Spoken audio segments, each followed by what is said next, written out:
Não que você tenha capacidade para fazer isso. 2. 3. Podcast 3 Irmãos na área. Quem fala com vocês, Rodrigo Tchorró. Do meu lado, meu brother, meu irmão, Roberto Andrade Filho, Borracha. Na mesa operando, nosso diretor Pedro Henrique. E aí, Robertinho, boa tarde. Boa tudo tarde. bem? Fala aí, meus irmãos. Fala aí, meu irmão, beleza? Aqui em São Paulo, mais uma Pois vez. boa tarde, boa noite. Boa tarde, né? Eu não sei em que horário estarão nos vendo, mas eu acho que será à noite. Mas enfim, boa tarde.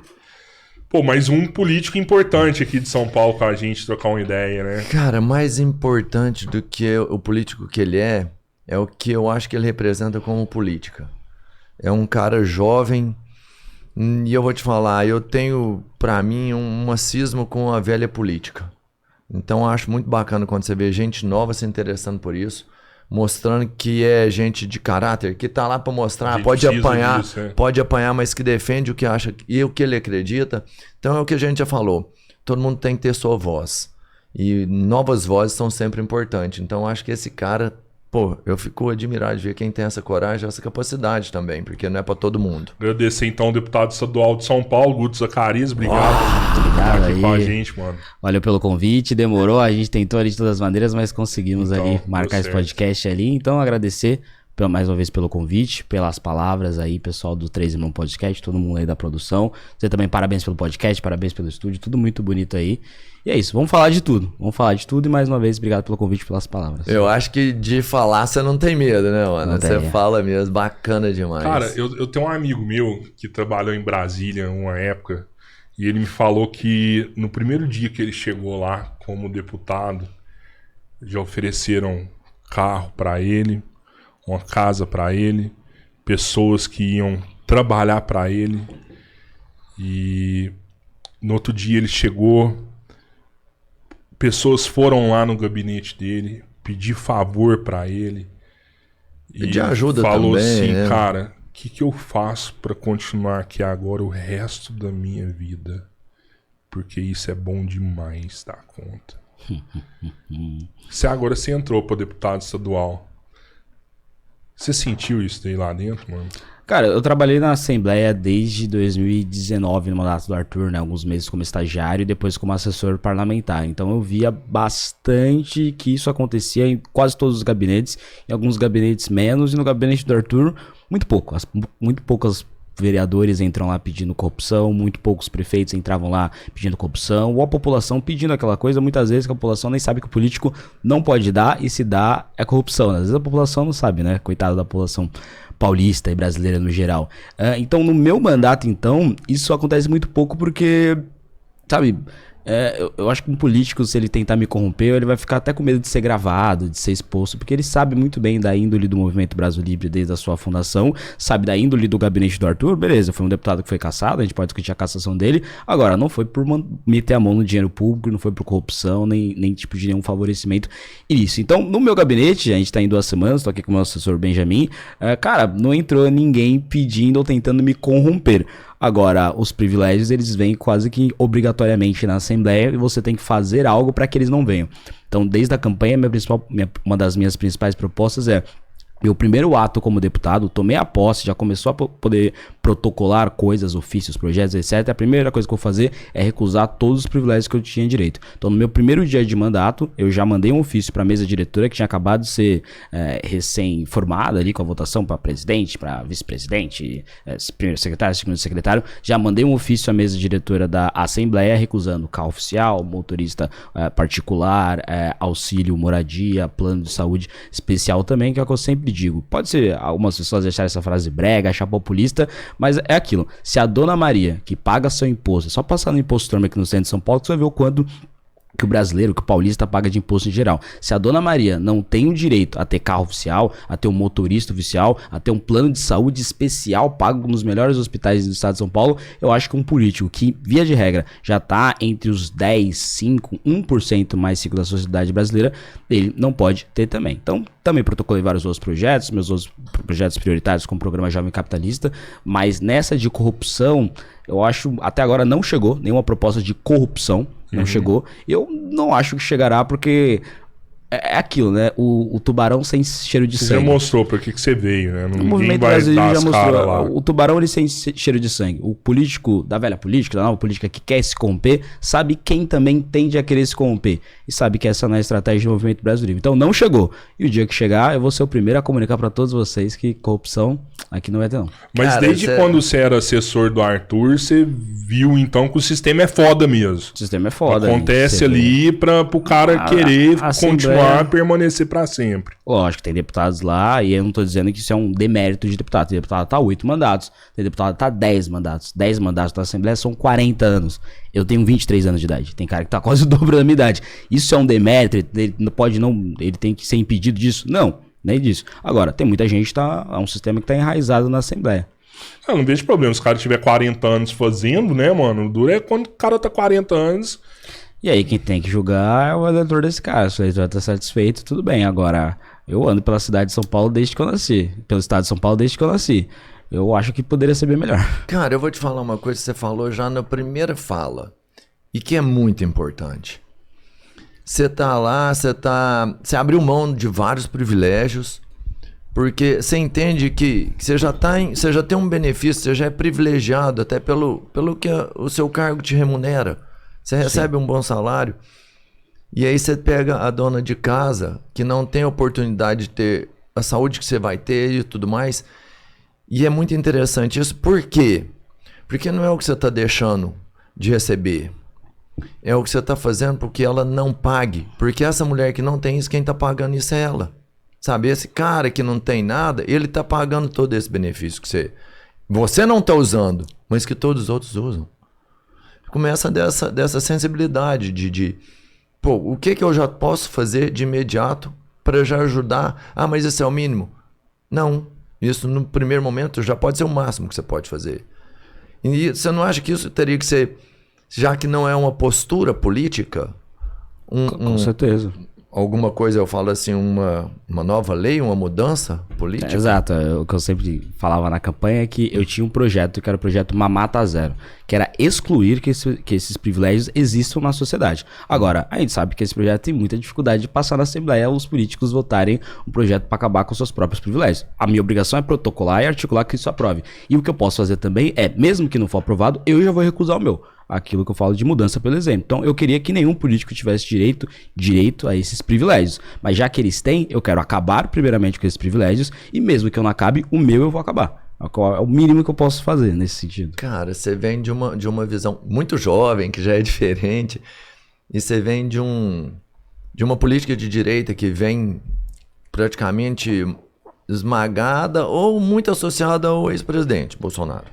Você vem com essa política. De onde você acha que vem a sua força? Imaginando que você está indo contra a realidade. Porque a direita não vem forte mais, tanto é que a esquerda venceu. E aí você tem a sua imagem associada de direita a um ex-presidente, que não é a sua representação. Pois é. De onde vem a sua força? Minha força vem do Movimento Brasil Livre. O Movimento Brasil Livre, eu julgo que ele é uma força política, e uma força política de direita anterior à força política do Jair Bolsonaro. Obviamente, em dado momento da história, a força política do bolsonarismo e do olavismo ficou maior que o do Movimento Brasil Livre. Isso é inegável, o presidente da República era o Bolsonaro. Mas a força inicial disso, evidentemente, são as manifestações pelo impeachment da Dilma.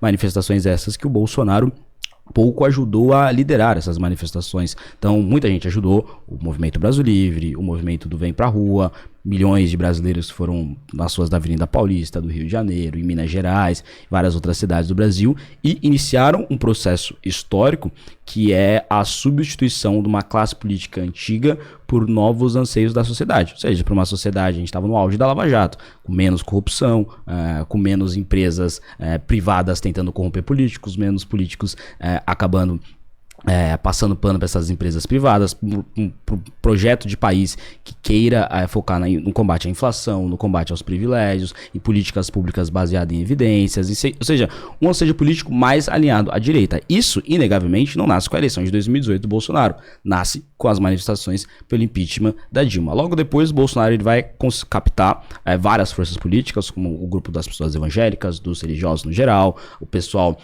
que era o liberal econômico, que queria um Estado mais eficaz, com menos gargalos econômicos. Também a galera do combate à corrupção. Ele vai colocar, inclusive, o Sérgio Moro no Ministério de Segurança, Justiça e Segurança Pública. Ele vai capitalizar e depois nós vimos que, como ele disse mesmo, se eu errar, o PT volta. Aí o Bolsonaro errou e o PT voltou. Mas eu acho que a minha força política é uma força política de direita e uma força política que é alheia à força política do bolsonarismo. A minha força política vem do Movimento Brasil Livre, do Arthur, do Kim e dos fundadores do movimento. Você acha que a gente retrocedeu? Você acha que a gente retrocedeu, cara? É uma boa pergunta. Eu acho que o Bolsonaro ter perdido a eleição e, ao meu ver, ter feito um mandato ruim, com muitos erros, que, como ele mesmo disse, se eu errar, o PT volta. Ele errou e o PT... Pra caramba, ele errou e o PT voltou. Isso, na sensação da população, dá uma sensação de que, putz, a direita é o Bolsonaro. E agora a gente tem que desconstruir essa figura de que dá pra ser um governo de direita e dá pra ser um governo de direita bom.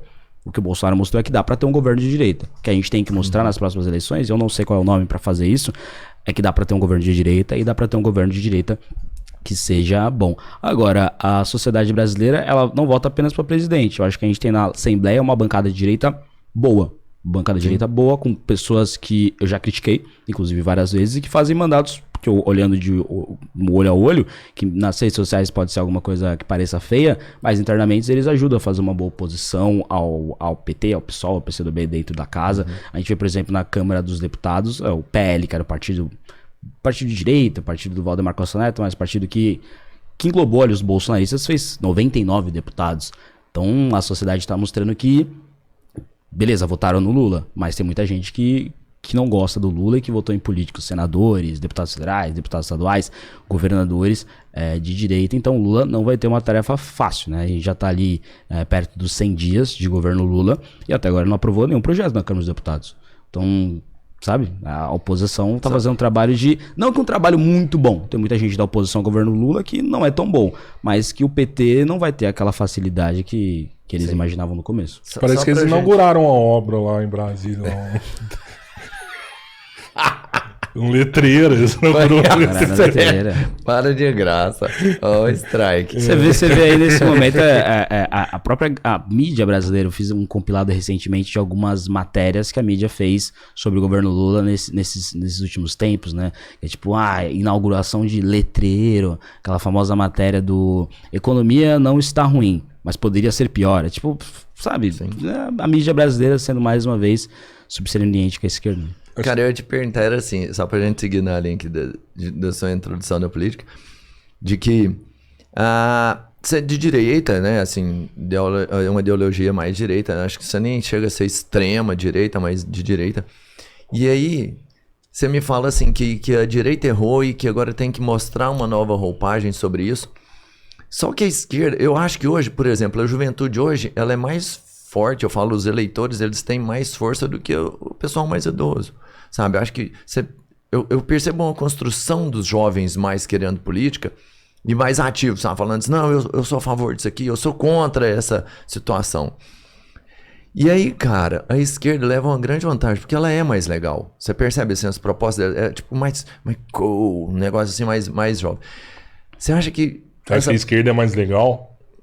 Para os jovens, sim. Caralho. Eu acho que os jovens veem a esquerda como uma coisa mais... Mano, eu me considero jovem. Mas você não é. Talvez sim. A esquerda é mais legal mesmo. A galera mais jovem pira mais na ideia. E aí, será que não é pela imagem que a esquerda tem? Você acha que o fato de agora... Vamos pegar você e a turma do MBL, que em tese são pessoas jovens. Você consegue mostrar para essa juventude uma política jovem também? Acho que essa... Sabe, conquistar essa galera nova, porque eu vejo eles mais apaixonados pela esquerda. Com certeza, eu concordo com você. Eu acho que a esquerda é mais cool, é mais legal, é mais divertida. Basta ver as campanhas de esquerda. Eu lembro que o Boulos, ele tinha a campanha de 2020 que era a esperança vai vencer o ódio. Tipo, eles se colocam com uma esperança, como aquela coisa legal. O amor venceu, é pela democracia, viva o SUS. Isso para um jovem que sabe que não sabe que a vida é um pouco mais do que a esperança tem que vencer. Não, quem tem que vencer é a política pública para saneamento básico, para economia, para combate à corrupção. Educação. É isso que tem que vencer. Você não vai vir com cores roxas, com coraçãozinho, não. Você vai vir com política pública boa. E para jovem que não tem esses problemas ainda, ele cai nesse papinho. Eu acho que essa pergunta não só é importantíssima, como é a pergunta mais importante que a direita tem que se fazer. Por que a direita, que deu certo no mundo inteiro no geral, os melhores pegam o ranking de liberdade econômica, os países com menos desigualdade, com menos pobreza, com mais democracia, com mais liberdade, são países de direita. E os países que estão piores ranqueados são os países com mais desigualdade, com mais pobreza, com menos índices de boas condições da população, são os países mais alinhados à esquerda. Como que esse grupo que defende a Venezuela, que defende a Coreia do Norte, que defende China, que defende Cuba, como esse grupo tá entrando na cabeça de jovens se falando que ele é a esperança? Tipo, o que tá acontecendo? O que tá acontecendo? E eu acho que eu tenho a resposta pra isso, é muita presunção. Mas eu acho que a linha que a gente tem que seguir é uma linha de pegar essas coisas boas que esses países já fizeram, as coisas boas que o Brasil já fez, como por exemplo no Plano Real, nas reformas do governo Temer, em algumas reformas específicas do governo Bolsonaro, e tentar de alguma maneira comunicar melhor. Não basta você ir numa instituição financeira, ir lá na Faria Lima e chegar algum economista explicando como o teto de gastos é legal. Isso é importante, isso tem que ser feito. Agora, como o jovem que tá ali na liberdade, que tá ali fazendo alguma coisa divertida, como ele vai entender que aquilo é crucial pro futuro dele, pra ele existir um futuro? Porque vai chegar o Bolsa, a esperança vai vencer o ódio. Tá, beleza, e o PSOL que votou contra o marco do saneamento básico? E o PSOL que é contra, por exemplo, a reforma da Previdência? Então esses jovens que estão lá com a esperança vai vencer o ódio, eles não vão poder se aposentar se dependesse do PSOL. Então a direita tem que dar um jeito urgente de comunicar que nós fazemos coisas boas. Que as privatizações do governo FHC são coisas boas, que os Estados Unidos é um país melhor do que Cuba, que a Coreia do Norte é um país ruim, a Coreia do Sul é um país bom. A gente tem que achar um jeito de explicar o óbvio. Que as nossas políticas públicas, que são muito mais baseadas na economia, na matemática, em lugares, em coisas e lugares que já deram certo, é melhor do que essa galera defende. Se a gente não conseguir convencer que não dá pra votar num político corrupto, porque senão você não vai acabar com corrupção e pode ser que ele te roube, aí a direita, aí não tem que governar mesmo.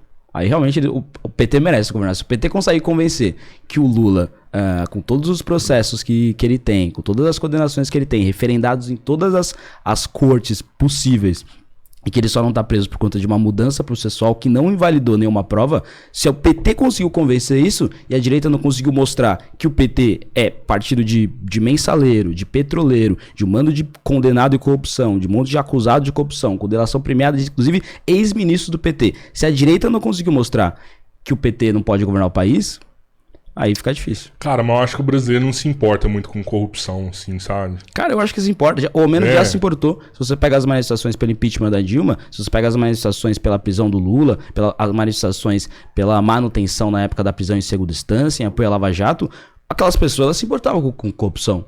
Tipo, em que momento que essas pessoas pararam de se importar com corrupção? E se elas pararam, qual é o motivo? E se achar esse motivo, o que a gente tem que fazer para aquelas pessoas voltarem a se importar com corrupção? Voltarem a se importar com não ter no governo na presidência da República alguém que faz reformas ruins, que não pense na educação, que não pense no saneamento básico, que quer pegar o dinheiro do brasileiro, o dinheiro suado, daquela Dona Maria que a gente acabou de citar, e mandar pra Venezuela, e mandar pra Nicarágua, e mandar pra Bolívia. As pessoas já se importaram com isso uma vez. A gente tem que fazer elas se portarem de novo. Ou é isso, ou é mais 4 anos, mais 8 anos, mais 12 anos de PT. Sabe o que parece que eu vejo muita gente falar assim, pô, roubar todos roubam. Mas pelo menos na Dilma eu ganhei uma casa. Roubar todos roubam. Eu vi gente voltando assim no Lula por causa disso. Roubar todos roubam, mas pelo menos no governo do Lula eu fui pros Estados Unidos. Eu não vou mais, não tem grana mais pra ir pros Estados Unidos. E o cara votou por causa disso, entendeu? Então assim, meio que foda-se pra ele, corrupção, assim, sabe? Eu acho que ainda tem muito isso daí.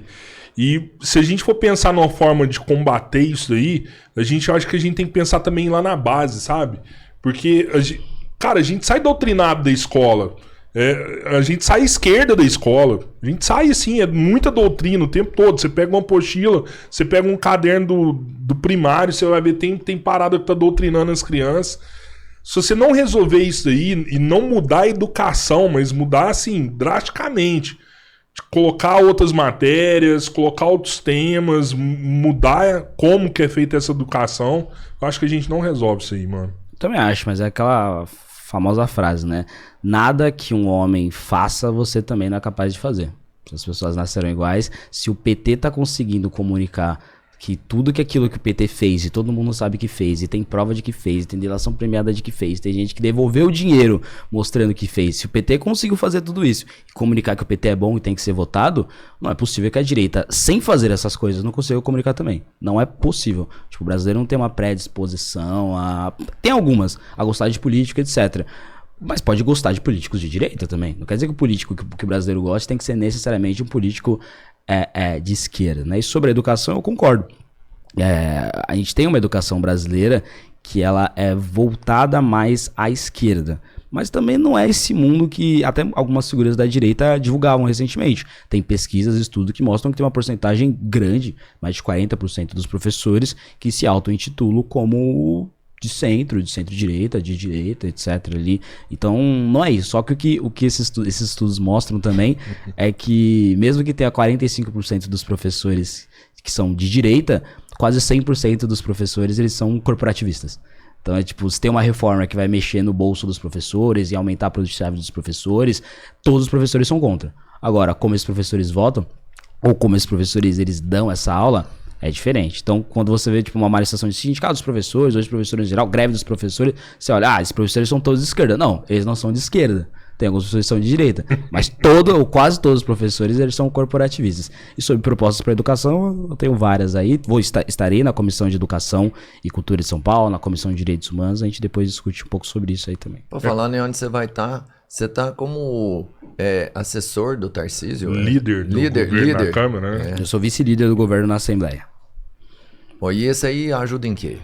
Ajuda, é o que eu falei. Dá moral pra caramba, né? Que só vice-líder do governador. Encheção de saco, Aí, tipo, quando a imprensa ela quer criticar o Tarcísio, ela fala, putz, vou criticar o Tarcísio. Deixa eu ver o que um dos vice-líderes dele ou dos líderes dele fizeram. Aí vai lá e, na ânsia de atacar o Tarcísio, me ataca. É complicado, mas faz parte, né? Eu não fujo de responsabilidade. Me identifico como deputado preparado, um deputado corajoso, um deputado que tem uma base grande, com rede social, com militância, com voto e com preparo também. Então eu quero defender as coisas boas que o Tarcísio de Freitas quer mandar para a Assembleia. Recentemente saiu uma entrevista do Felício Rasmuth, que é o vice-governador de São Paulo, que está tocando algumas áreas como a Cracolândia e também algumas áreas de algumas privatizações, privatização da Sabesp, da EMAI, algumas concessões. E, por exemplo, eu não votei no Tarcísio de Freitas, não votei também no Haddad, nem outro candidato a governador, votei nulo para governador. Agora, eu defendo a privatização da Sabesp, eu defendo a privatização da EMAI. Essa semana saiu essa matéria do Felício, onde ele fala da criação de um trem intercidades de São Paulo a Campinas, que será concedido de iniciativa privada. Eu defendo a criação de um trem que liga a capital, a cidade de São Paulo a Campinas. Claro. Não é possível que elas não possam ser ligadas por um trem. E se esse trem ainda for construído pela iniciativa privada, muito melhor. Concessões de linha. Eu defendo esse tipo de coisa. E se o Tarcísio de Freitas me achou competente para defender essas coisas na Assembleia, maravilhoso. E aceitei o convite e tô aí. Porque senão eu poderia só votar sim, subir na tribuna e falar que sou a favor da privatização da Sabesp. Agora eu tenho uma das funções também de falar para os outros deputados que eu defendo a privatização da Sabesp, que ele dar argumentos, motivos, dados, evidências, números de que é uma boa também, e também participar de debates contra deputados que são opositores a isso. A gente está gravando esse vídeo na segunda-feira, amanhã às 11h30 eu vou ter um debate com o Guilherme Cortes, bom deputado do PSOL, sobre a privatização da Sabesp. É uma das minhas funções como vice-líder. Então, defender as coisas que eu acredito, eu acho que tem que ser uma das minhas principais funções aí, e tô aí pra isso. Cara, como você faz assim? E aí você me falou aí agora que você pode só ir lá e votar. Beleza. Isso aí é uma das suas atribuições. A todo instante você vai estar lá sendo colocado à prova. Por que tem uma votação em que o povo, por exemplo, não sabe em quem você votou? Você não está lá para representar o interesse das pessoas? E aí como que a pessoa sabe se você representou o interesse dela ou não, se esse voto não é mostrado? Aí a gente entra... Você tá falando, por exemplo, das votações que não são necessariamente nominais, ou que Isso. só mostra o placar da votação e Isso. não quem votou. É uma discussão difícil, cara. É uma discussão difícil sobre até os conceitos de democracia. Mas eu acho que nas democracias, principalmente nas democracias representativas, ou seja, onde o povo não vota, o povo vota em alguém que vai representar essas pessoas, tem algumas decisões que...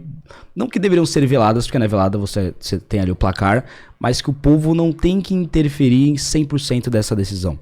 algumas decisões que esse voto ele é algo amargo. Por exemplo, uma decisão para presidente da Assembleia Legislativa do Estado de São Paulo. O presidente da Assembleia Legislativa do Estado de São Paulo, ele não é uma questão ideológica, né? Se ele defende X ou não. Quanto tempo de casa esse cara tem? Por exemplo, o primeiro secretário da Assembleia, ele é quase o prefeito da Assembleia. Então tem coisas práticas da Assembleia Legislativa do Estado de São Paulo que o povo realmente não sabe. O povo não sabe, tem deputado que entrou agora que não sabe, e que eu sei porque eu trabalhei na Assembleia nos últimos 4 anos. Por exemplo, antigamente na Assembleia Legislativa, você poderia entrar, entrou na Assembleia Legislativa, sem você ter um mecanismo pra ver se você tá armado, sem você colocar seu RG, sabe? E o primeiro secretário da Assembleia vai fazer esse tipo de coisa. Aí se você dá um voto que a população acha, esse cara não é o melhor deputado. Não, ele não é o melhor deputado. E eu não tô votando nele como o melhor deputado do mundo. Tô votando nele como alguém com capacidade pra gerir essas coisas de Assembleia. Então tem algumas decisões em que o povo acha, o Guto votou em Beltrano pra presidente da Assembleia. O Beltrano era o cara que poderia passar mais os meus projetos, que poderia me colocar em melhores comissões, que tinha uma melhor interlocução com o governador, com os deputados da base, com os deputados de oposição. É o melhor deputado que eu acho do mundo? Não, não é. Mas é o melhor cara pra fazer esse tipo de função. Então, por exemplo, muitas pessoas criticavam o Tarcísio quando ele me escolheu pra ser vice-líder. O Guto é do Movimento Brasil Livre. O Movimento Brasil Livre, independente das críticas que nós já tivemos, seja ao Bolsonaro, seja ao próprio Tarcísio de Freitas, é o movimento do impeachment da Dilma, da defesa das reformas do governo Temer, das reformas das poucas que houveram no governo Bolsonaro. Um membro do Movimento Brasil Livre para defender privatização é o membro ideal para fazer isso, né? Então tem algumas decisões. O Temer fez bem o trabalho dele, porque eu vejo muita gente, por exemplo, na Dilma indiscutivelmente, tanto é que existiu um impeachment ali.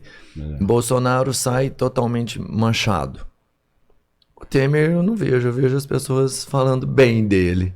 Pois é, eu gostava que o Temer ele fez um dos melhores mandatos desde a redemocratização e ele saiu com uma das menores aprovações desde a redemocratização. Porque as pessoas quase nunca conheciam ele, e quando conheciam, deve ser um político corrupto normal, sabe? É um político corrupto do geral, do MDB, do Centrão. E cara, eu acho que o governo Temer fez muitas coisas boas. Se você vai falar do novo ensino médio, quando você vai falar da PEC do teto, que agora está sendo mudada pelo PT, quando você vai falar de diversas medidas do governo Temer, foram medidas boas. Foram bons avanços. Aí teve o caso do Joelei Batista, vários outros casos que acabaram, a greve dos caminhoneiros, que acabaram manchando um governo que era impopular, mas era extremamente produtivo. Então, na balança brasileira, em que a maioria dos presidentes são muito ruins, acho que o governo Temer foi um bom governo. Você acha que tem algum outro vice que deveria assumir? Algum outro vice deveria assumir? Eu acho que o Geraldo Alckmin seria um presidente melhor do que o Lula. Eu acho.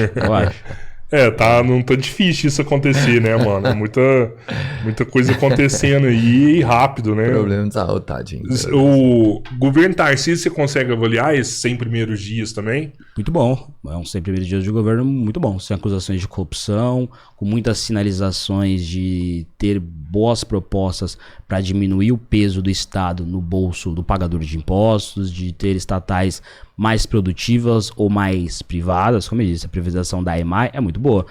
Os estudos indicam que o Estado de São Paulo não precisa ter uma empresa de energia gerida com dinheiro público. O estudo que deve ser solicitado provavelmente para o Banco Mundial, que é uma instituição, né, internacional com credibilidade para a privatização da Sabesp, que deve ficar para 2024, é um estudo que ele só vai ser mandado para a Assembleia se o Banco Mundial ou a instituição que vai fazer essa pesquisa provar que a privatização da Sabesp vai causar a diminuição do preço da conta de água, das contas ali da Sabesp, e também a universalização do saneamento. E os estudos preliminares indicam que se a Sabesp continuar pública, a gente vai ter a universalização do saneamento em 2032. Se ela for privatizada com uma boa privatização, serão 4 anos antes, 2028. Cara, são 4 anos de pessoas tendo água tratada, saneamento básico. Então, são coisas que eu esperava de um governador. E se ele me escolheu para defender essas coisas na Assembleia e participar das comissões e articular e debater sobre isso, tô lá para isso. Mas são 100 primeiros dias muito bons. Sabe um negócio que eu vejo que pesa para São Paulo, cara? E eu acho que é porque toda empresa é óbvio que quer estar em São Paulo. São Paulo é o melhor lugar para estar, né? Mas você pega vários estados do país com regimes especiais para você sair de São Paulo e ir para lá e trabalhar lá e levar a sua arrecadação para lá. Vou te dar um exemplo bem claro. A gente tinha uma empresa aqui em São Paulo que funcionava em Louveira. Cara, nada, a gente gerava uma arrecadação aí de R$500 mil por mês de ICMS. Não é nada, perde algumas outras empresas, é muito para as outras. Mas Minas chega pra gente e fala assim, pô, você tá pagando 500 mil reais de ICMS em São Paulo, vem pra cá, eu vou te dar um regime especial que você vai pagar bem menos. E é bem menos mesmo, redução tipo assim de 40%, é muita coisa, você vai pagar menos aqui. E aí você pega e sai. Eu sei que tem regime especial em Minas, eu sei que Santa Catarina tem, Espírito Santo tem muito, Paraná tem um regime lá que chama Paraná Competitivo também, que as empresas saem de São Paulo e vai para Paraná. Tem como combater isso e chamar esse pessoal de volta? Até outra informação, um problema que eu vejo muito para São Paulo é a cidade extrema. São Paulo perde muita empresa para extrema, porque tá perto de São Paulo e tem o benefício fiscal de Minas Gerais. Tem essa conversa dentro da Câmara? Dá para fazer alguma coisa em relação a isso? Assembleia Legislativa do Estado de São Paulo. A Câmara Municipal e a Câmara dos Deputados. Foi mal. Só se confunde e faz parte. Eu confundo isso aí, Assembleia. Eu nem sabia que tinha isso. É diferente, né? O lance é que isso é a chamada guerra fiscal, que é uma coisa feia, mas é aquilo. Na economia você tem essa disputa. Quando você entra num sistema econômico em que está todo mundo praticando esse mecanismo, o melhor é você praticar esse mecanismo também do que você ficar fazendo o mecanismo correto. E São Paulo, por muito tempo, não participou da guerra fiscal. Aí Minas Gerais participou, aí Paraná participou, aí Santa Catarina participou, e aí as empresas saíram de São Paulo. Então, pro estado de São Paulo, nós temos que participar dessa guerra fiscal, que é um conceito econômico que eu sou contra, mas eu também sou favorável às empresas paulistas ficarem no estado de São Paulo. Isso, obviamente, não prejudicar o povo paulista e também as empresas e os trabalhadores paulistas também. O governo Tarcísio de Freitas, ele mandou para a Assembleia recentemente um pacote, na verdade ele mandou para a Assembleia, ele fez uma série de decretos, inclusive que eu participei da assinatura desses decretos, onde ele reduziu ICMS e alguns outros impostos em alguma série de produtos, carne, leite, etc., para competir com principalmente Minas Gerais nessa guerra fiscal. A situação de extrema é absurda. São Paulo tem um regime fiscal, Minas Gerais tem outra, a cidade extrema fica a uma rua do estado de São Paulo. Então aqui ele paga 2x de impostos, se ele atravessar a rua ele vai só pagar X. O que o cara faz? Ele vai colocar lá e a população de São Paulo vai continuar convivendo em São Paulo, o trabalhador dessa empresa vai continuar convivendo em São Paulo, ele trabalha em Minas, produz em Minas Gerais recolhe esse imposto, ele continua convivendo em São Paulo. Então a gente tem que achar mecanismos para que esse tipo de coisa não aconteça. Mas você é contra isso aí? Isso é bom, né? A competitividade é bom. A competitividade é boa, só que essa competitividade, quando ela envolve orçamento público, pode não ser tão boa. O orçamento público tá inflado. O orçamento, eu vou te falar de que verdade. Fala que vai reduzir imposto, eu acho maravilhoso. O Brasil em si, não é que ele arrecada pouco, é que ele não distribui da forma gasta correta. mal, né? Gasta mal. Exatamente. É isso que eu tô dizendo. Eu não sou contra a diminuição de impostos. Só que a gente vive num país, como eu disse, tipo, independente da gente querer menos imposto ou mais imposto, eu quero menos, uma coisa é um fato. O Brasil gasta muito. Então, se o Brasil gasta isso... Onde o Brasil gasta muito? O Brasil gasta muito posso te falar, cara, em todas as áreas. O ponto não é questão de investimento. O ponto, ela é a qualidade do investimento. Então você pega a educação, que é onde mais a galera tem que investir mais em educação. Não, tem que investir menos em educação. O Brasil investe só em educação o PIB inteiro da Argentina para todas as áreas.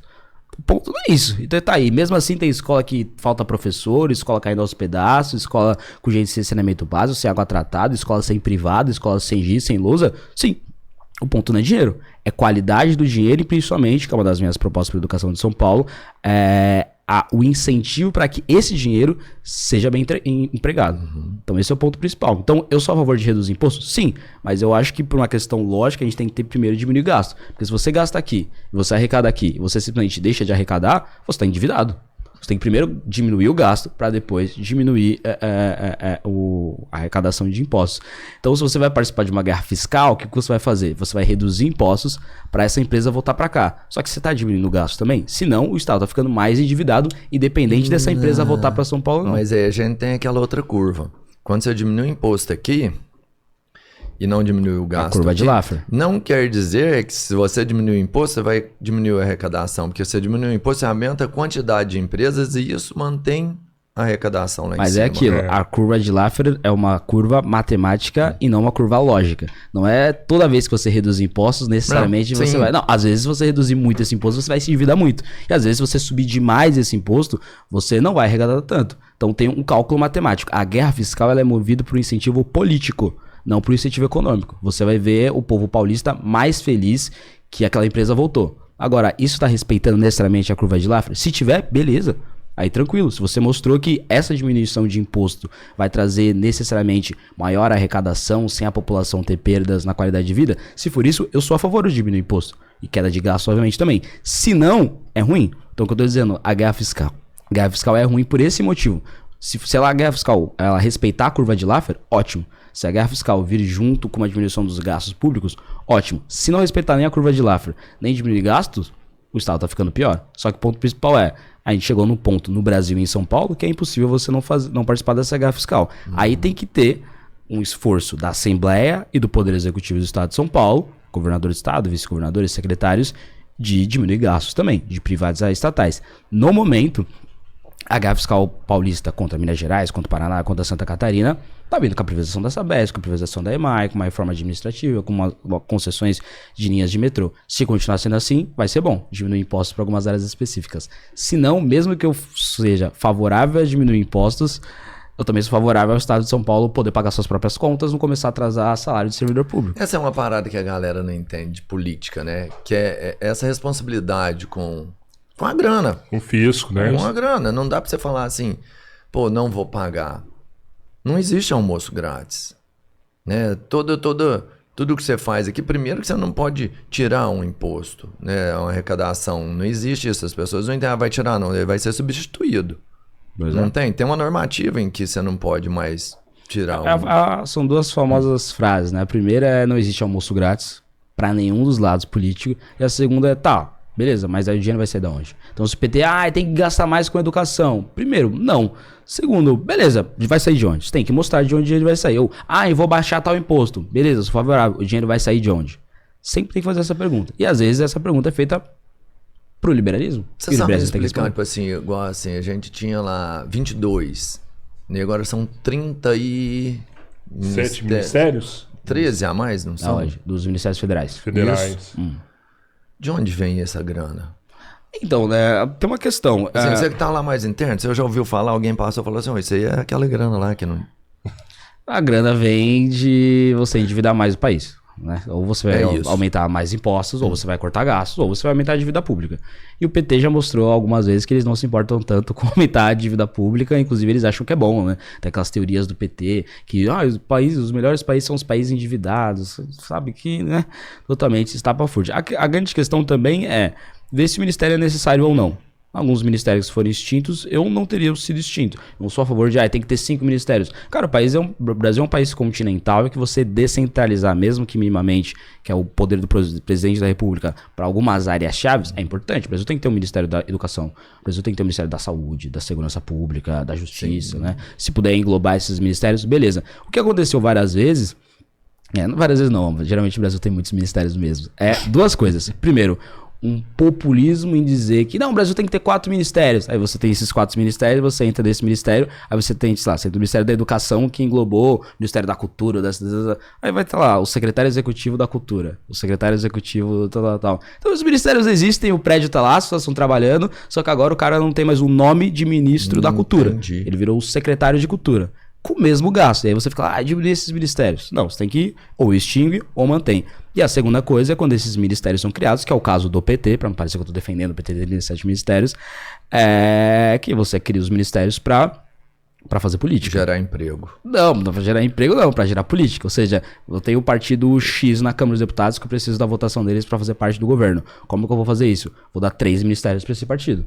Então você cria ministérios para fazer esse jogo político. Mas o emprego que eu falei é pro próprio partido, tá? Não é pra população, não. Era só o famoso carguinho. Entre eles ali, sabe? É o famoso carguinho. Então muitos ministérios são criados para as questões de cargos. O que eu defendo, o menor número de ministérios possíveis, tipo, tem um número possível de ministérios, tem que ver.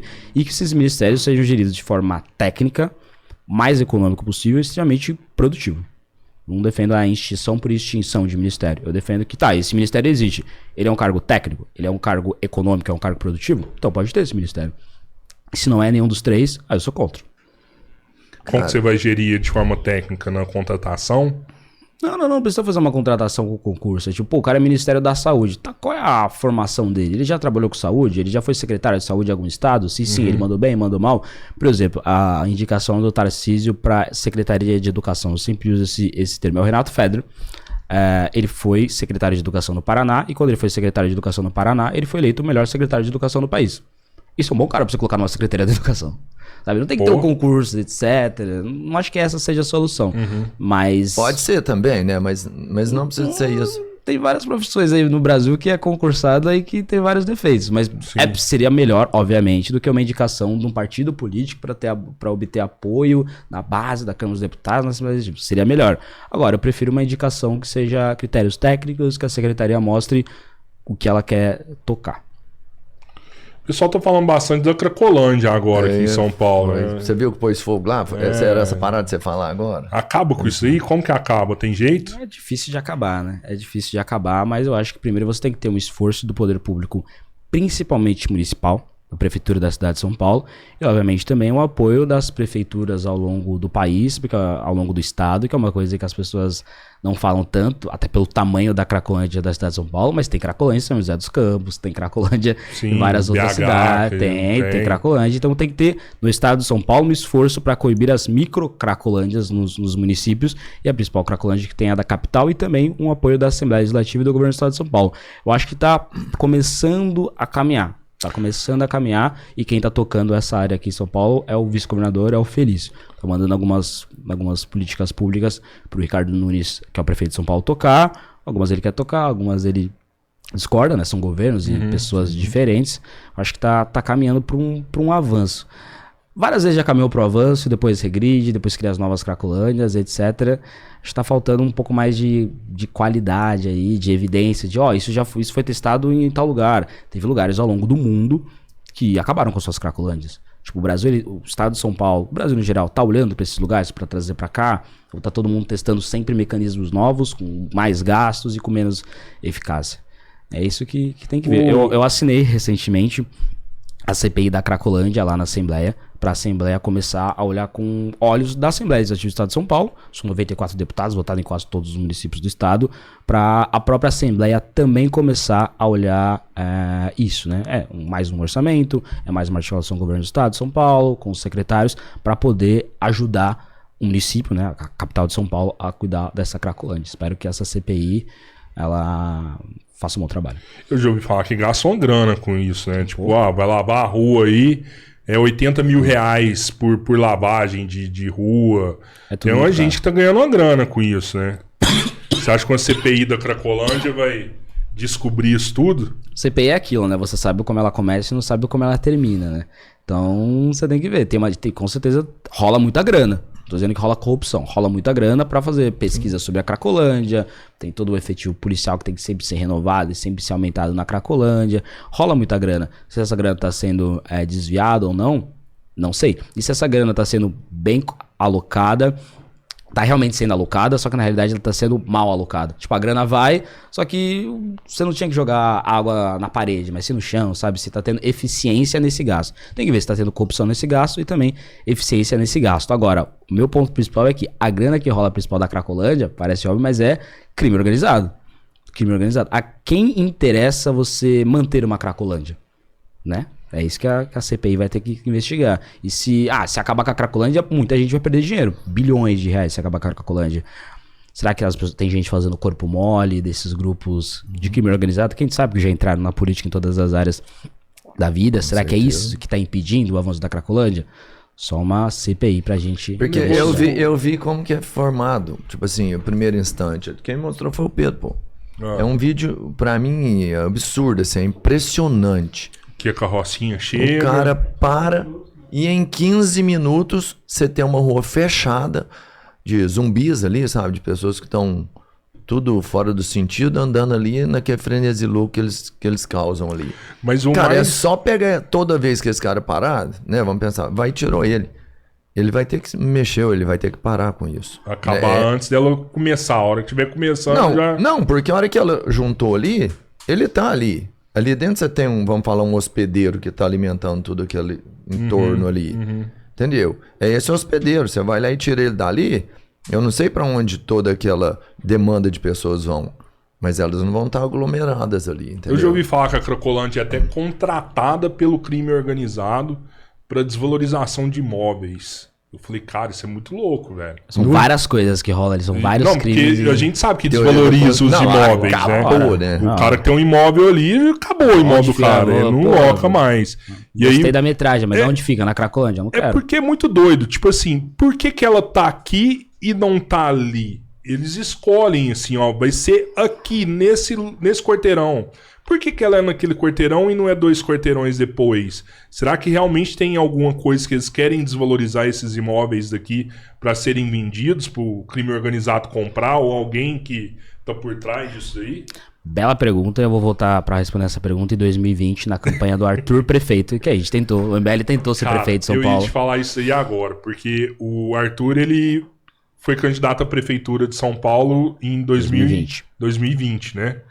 E um dos projetos do MBL era acabar com a Cracolândia. Sim. E o projeto dele era colocar a prefeitura no centro de São Paulo, que isso acabaria com a Cracolândia. Tô certo? É isso mesmo? Não necessariamente, porque a prefeitura já fica no centro de São Paulo. Ela colocar alguns gabinetes específicos na área exata, da Cracolândia. Mas essa não seria a principal proposta. Inclusive o Tarcísio tem uma proposta parecida com essa. Eu acho que o principal é você descentralizar os mecanismos públicos que tratam os usuários da Cracolândia. Esse é o principal. Por que fica no centro de São Paulo e não na Zona Leste, e não no Grajaú, e não em outros lugares? Porque exatamente no centro de São Paulo. Porque é lá que a cidade de São Paulo escolheu tratar e dar esses mecanismos públicos. Logo, no lugar que deveria ser o local para você mostrar a cidade de São Paulo, né? E isso acontece duas coisas. Primeiro, você desvaloriza o centro de São Paulo. A quem interessa desvalorizar o centro de São Paulo? Primeiro, PCC, o crime organizado. Segundo, aparentemente, a própria cidade de São Paulo. Já que se você coloca todos os mecanismos para tratar os usuários de crack no centro de São Paulo, o que vai ter no centro de São Paulo? Usuários de crack. Logo, o gringo não vai querer vir ali. Logo, então, você vai ter todos aqueles prédios históricos, aquela história física acontecendo na sua frente, totalmente tomado por zumbis. Que quem vai no centro de São Paulo sabe a situação que tá e cada vez pior. E a segunda questão é uma questão sociológica, é que a maioria dos usuários da Cracolândia não são moradores do centro de São Paulo. Então o cara ele é do Itaim Paulista, o cara é de Osasco, o cara é do Grajaú. Onde esse mecanismo deveria estar? Mais perto de onde essas pessoas moram. Porque ali, além de você ter a questão do mecanismo social ali, né, você tem também a família do cara ali. Sabe? Pô, é difícil você ficar deitado numa rua ou roubando gente na rua da sua família. É mais complicado, tipo, você tem mais gente querendo te ajudar. No centro de São Paulo, quem anda de carro, você anda de carro, eu não quero saber quem tá ali, muito provavelmente não é um conhecido meu. Além de tudo, é um ser humano, é alguém que eu tenho que ajudar, mas se fosse um conhecido meu, ou seja, a maioria das pessoas pensam assim, você teria um incentivo maior para ajudar essa pessoa, para esforçar com que essa pessoa saia disso, e vice-versa também, essa pessoa teria um incentivo maior para sair dessa situação. Então, o que o MBL definiu em 2020, que eu acho que teria sido uma coisa boa de ser implementada, é descentralizar esses aparelhos sociais, até para, primeiro, o centro de São Paulo voltar a ser valorizado. Vai lembrar que há 30 anos, há 40 anos, o centro de São Paulo é um dos lugares mais valorizados do mundo. Hoje em dia, o centro de São Paulo tem a Cracolândia e tem um entorno da Cracolândia. Isso é o centro de São Paulo. Cracolândia, entorno da Cracolândia, onde a Cracolândia fica, sei lá, fica na rua Helvétia, que era a rua mais famosa da Cracolândia. Beleza, 2 quadros dali, você vai ter um usuário de crack ali que vai impedir que aquela rua prospere, né? Então, a gente tem que fazer essas coisinhas aí, enfim. Sim, você me falou de alguns projetos que são do MBL. Eu não vejo hoje os candidatos para principal, assim, não todos, mas uma grande maioria, apresentarem propostas. Eles apresentam, às vezes, um partido, sabe? Assim, ó, eu sou desse partido, eu sou desse candidato. Como se fossem ídolos, você entende? Não tem mais uma preocupação com a proposta. O que você vai fazer quando você vai chegar lá, sabe? As pessoas parecem que não estão mais preocupadas com essa proposta. Aí fica fácil, né? É o que eu dizia na campanha. Na campanha eu fui votado em quase todas as cidades do estado. Isso é raro. Geralmente um deputado estadual é o deputado de Campinas, o deputado de Araraquara, o deputado do sindicato. É muito raro um deputado ser votado em todos. E eu fui votado em todas, primeiro, porque o nosso voto é mais de rede social, então em quase todas as cidades, né? todas as cidades vai ser internet, então chega, né? E eu rodei, a gente rodou, bem que foi na minha campanha, a gente rodou mais de 100 cidades. A gente foi em cidade pra caramba, participando de podcast pra caramba, de debate pra caramba, de entrevista pra caramba, debatendo os problemas locais e, obviamente, os problemas estruturais do estado de São Paulo. E aí eu ia lá, debatia por que o programa Jovem Capitalista era bom, por que o ICMS educacional era bom, por que o fato de eu não usar fundão era uma coisa boa pra gente dar um incentivo pros outros políticos, mostrar que dá pra fazer, falando várias propostas. Eu chegava, eu saía da rádio, entrava um candidato petista e ele falava, eu sou candidato do Lula. Sabe? Ou entrava um Bolsonaro e falava, eu sou candidato do Bolsonaro. Olha a minha foto com o Bolsonaro aqui, ó. Se você gosta do Bolsonaro, vote em mim. E vice-versa. E eu, que não votava nem no Lula nem no Bolsonaro, e mesmo se votasse também, né? Tem que ter autoestima de você defender as suas próprias propostas e mostrar que você pode ser um bom parlamentar. E as pessoas votaram nessas pessoas. Alguns ganharam, outros perderam. As pessoas votaram nessa pessoa. Aí, cara, sinceramente, o brasileiro tem isso, né? O brasileiro tem que começar a assumir a sua culpa. Você votou num deputado que ele não tinha nenhuma proposta, que a única proposta dele era ser o candidato do Bolsonaro ou o candidato do Lula. Aí esse deputado chegou lá e não fez nada. A culpa é de quem? Dos dois. Os dois. Então o brasileiro tem que começar a votar em quem tem proposta, em quem quer participar de debate, em quem tem uma vida ilibada, que não participou de esquema de corrupção, quem não foi acusado de esquema de corrupção, ou se foi acusado, foi inocentado. Tem que ver. Porque senão o Brasil pode continuar sendo o Brasil. O projeto da ficha limpa. O projeto da ficha limpa virou o Roberto Jefferson só não sendo candidato porque estava preso, o Eduardo Cunha sendo candidato, o Lula sendo presidente da República. É isso aí que virou o projeto da ficha limpa. Cara, acho que o problema... Todas essas pessoas votadas pelo povo. Então o povo, tem que ter um projeto que um político que já tenha sido corrupto, condenado por corrupção, não pode disputar a eleição. Aí a gente vai lá e faz. Aí o Supremo, o Judiciário vai lá e derruba. Aí a população, mesmo assim, não dá um recado claro de tipo, não quero que isso seja errado. Então o que eu acho? Não deveria ser derrubado ou flexibilizado o projeto de ficha limpa. Agora, mesmo que seja, aí você vai votar no cara que você sabe que é ficha suja? Aí fazem isso. Então o brasileiro tem que começar também a agir como adulto e ver que não vai ser um argentino, um americano, um iraniano que vai resolver os problemas do Brasil. Vai ter que ser a gente. Eu já vi um monte de campanha e as campanhas são comprovadas que elas têm eficácia, que é uma prevenção, né? A campanha geralmente é uma prevenção do câncer, por exemplo, né? A gente tem o mês rosa, o azul e tudo mais. Por que não tem uma campanha mostrando para a população, tentando educar ela da forma, não que ela tem que votar, porque isso existe, vote, é o seu direito, vai lá e vote, mas ninguém falando assim, entra nesse site aqui, nesse aplicativo, esse aplicativo que mostra a pontuação dos melhores políticos, esse site que mostra quantos processos cada político tem. Por que não tem essa conscientização ensinando a população como escolher melhor?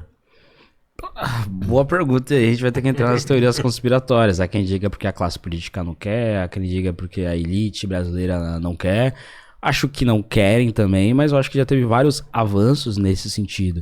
A lei o portal da transparência, todos os gastos parlamentares são totalmente públicos. Você entra no site da Live, você vê o número de assessores que eu tenho, o quanto de gasto com verba de gabinete que eu tenho, se eu realmente recusei esses privilégios ou se eu estou usando eles por aí. Você consegue ver. Agora, tem uma campanha para que a população saiba que isso existe? Não. Se tivesse, será que a população iria realmente ver? Não sei. O que eu acho que deveria ser feito, a gente entra nos principais projetos meus, que é o programa Jovem Capitalista. Eu acho que é um absurdo que a gente saia do ensino médio sabendo o que é uma mitocôndria e não sabendo a diferença entre um deputado federal e um senador. Isso é um absurdo. Aí não tem que saber o que é mitocôndria? Claro que tem que saber. Agora, você tem que saber a diferença de deputado federal e um senador. E hoje, se a gente sair na rua e falar, cara, qual é a diferença entre um prefeito e um governador? O cara não sabe. Qual é a diferença de deputado estadual e um deputado federal? Quem vota, sabe? Não sabe. Não sabe. Como é o rito da casa sobre uma coisa que você vai me pedir daqui a pouco. Do Assembleia e da Câmara. O cara não sabe. Falar isso aqui, Cabeleiro. Eu lembro que tava de zoeira, antes de eu assumir, eu tava no Rio de Janeiro. Antes de eu assumir, não era deputado eleito. Eu era deputado eleito, mas não era deputado empossado. Aí eu tava no Rio de Janeiro, um fim de semana. O cara chegou em mim e falou, é isso que você faz com o nosso dinheiro? Aí eu olhei e falei, cara, como assim? Primeiro, eu tô no Rio de Janeiro, então mesmo se eu fosse deputado empossado, eu tô no Rio de Janeiro, não em São Paulo. Segundo, eu nem assumi ainda. E depois ele me cobrou pra assinar uma CPI, acho que era do Marcel Van Hatten. Eu falei, cara, tá uma salada. Primeiro que eu não tô no estado. Segundo que nem votou em mim, mas não precisa ter votado em mim pra me cobrar. Segundo é que mesmo se eu fosse um deputado empossado, eu sou deputado estadual. Eu não assino essa CPI, independente da minha opinião sobre ela. Então o brasileiro não tem a menor noção. Eu lembro que no dia da eleição, muita gente mandando no Instagram, tipo, pô, Guto, eu votei em você e no Nicolas. E não apareceu, eu votava no Nicolas e depois não dava pra votar em você. Aí eu, claro que não, o Nicolas é mineiro, eu sou paulista. Independente de você gostar, você não gosta de políticos. Tem que ser os políticos do seu estado. Aí você acha o cara mais e ele é federal e você é estadual. De toda maneira, sabe? Então, tipo, o brasileiro não sabe o básico. E o que eu acho? A gente tem que ter isso na sala de aula. E o programa Jovem Capitalista, ele quer colocar, que eu já protocolei na Assembleia, vai pras comissões, pra plenário, etc., pro veto ou pra sanção do governador, ele vai colocar, se for aprovado, noções básicas de direito, de política, de economia e educação financeira na sala de aula. Essencial, cara. É essencial e a gente vai lutar pra isso.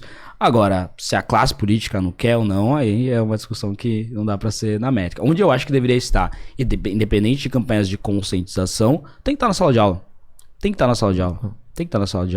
Eu saí da escola e não sabia o que era um ICMS, o que era um Simples, o que era um empresa de lucro real, empresa de lucro presumido. E você descobrir isso daí, cara, sozinho na vida, não é fácil não. E o que eu falo, eu uso o exemplo da mitocôndria, independente de você aprender ou não da mitocôndria, pode ser que você não use. Você saber o que é um simples, você pode saber ou não, mas vai chegar pra você pagar. Vai. Por exemplo, na questão de educação financeira. Hoje quase 80% das famílias brasileiras, 71,6% para ser mais preciso, estão endividadas. E boa parte dessas pessoas estão endividadas, e o endividamento no início da carreira econômica dela. Ou seja, no primeiro cartão de crédito dele, você ganhou o cartão de crédito, sei lá, com limite de 10 mil reais, 5 mil reais, você não tinha nem salário, eu tinha um salário que não conseguia, você foi lá, fez uma compra, sei lá, falou, pô, tenho 10 mil reais, ganhei 10 mil reais. Aí você pagou esses 10 mil, você não conseguiu pagar, esses 10 mil reais já virou 250 mil reais. Aí você tá endividado o resto da sua vida, sabe? E por que você teve esse endividamento? Porque você não teve educação financeira. E aí, é igual o exemplo do Simples ou da mitocôndria. Da mitocôndria você não vai usar, ou talvez use. Você não saber a diferença entre crédito e débito, você pode não saber. O Bradesco sabe. O Santander sabe, o Itaú sabe, e aí vai chegar. Isso que a gente já nasce endividado, né, cara? Já nasce com a dívida pública aí pra pagar aí enorme, né, mano? Pois é, tem essa também. Cara, noções básicas de direito, mano. A gente já falou isso quantas vezes. O brasileiro não sabe. Se você tem essa noção básica de direito, pelo menos você vai entender, tipo assim, o que cada representante seu tem que fazer por você, o que é seu direito, o que o Estado tem que te entregar. E o que é seu dever, né? Porque todo mundo quer ter direito e não quer ter dever nenhum. O que é sua responsabilidade, né? Eu acho que o problema do brasileiro hoje, cara, é que a gente sabe muito pra quem que vai votar pra presidente. E ninguém fala quem que vai votar pra deputado, entendeu? E nessa hora ainda tem uma preocupação maior. Será que o cara que eu vou votar vai ganhar? Que o cara já chega no outro dia da eleição e já falando assim, mano, cara que eu votei ganhou. Sabe? Ele tá mais preocupado com isso do que o cara vai fazer, do que a ideia que o cara tem. E isso é um problema muito grande, sabe? Eu acho que se... Eu vou te falar um negócio assim... Eu acho que não importa muito o presidente que a gente tem, mas se a gente tiver deputados bons, senadores bons, faz acontecer, sabe? A gente tem que ter gente boa, obviamente, em cada área, e eu concordo com você no sentido de que você ter um Congresso Nacional, Câmara dos Deputados, Senado Federal muito bom, é muito difícil que um presidente ruim atrapalhe o país. É muito difícil. Muito difícil. E o que o brasileiro faz, ele é quase que desperdiçar um dos seus direitos mais importantes, que só o direito mais importante, que é o direito escolher quem vai te governar. A gente pega esse direito, que é o direito, sabe? Se você tem o direito de escolher quem vai te governar, e você transforma esse direito em, bom, tem algumas pessoas que me governam, o poder executivo, o poder legislativo. O poder legislativo eu não tô nem aí, e o poder executivo eu vou votar em quem mais me parece comigo e tá na frente. Então, no fim das contas, você não votou em quem você quer. Você não votou num governante que você concorde que ele vai te governar bem. Você votou no presidente da República que está na frente e no candidato a deputado federal, deputado estadual, senador da República, que chegou mais perto das ideias do político para presidente da República que você só votou porque está na frente. Então, para que você está votando, cara?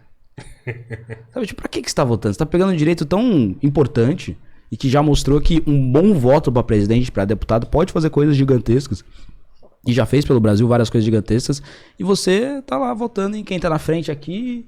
Ah, eu não discordo dele, mas... Não ai, acho que isso é porque o voto é obrigatório? O cara nem queria estar lá e vou fazer... Eu sou a favor de você não ter o voto obrigatório, né? O famoso, aquela frase piegas que é verdade, né? Se o voto é um direito, você não pode ser obrigatório. Tipo, educação pública é um direito. É obrigado que você estude uma escola pública? Não, e o voto tem que seguir o mesmo rito, né? Se você pega... Eu gosto sempre de pegar dados e evidências de outros países, como os outros países fazem. Senão você fica com aquela autoestima de eu tenho a solução pro Brasil. Eu não tenho a solução pro Brasil. Eu vejo tal país fez isso, tal país fez aquilo. Onde tá melhor? Você pega os países com mais democracia, os países historicamente democráticos, em quase nenhum voto obrigatório.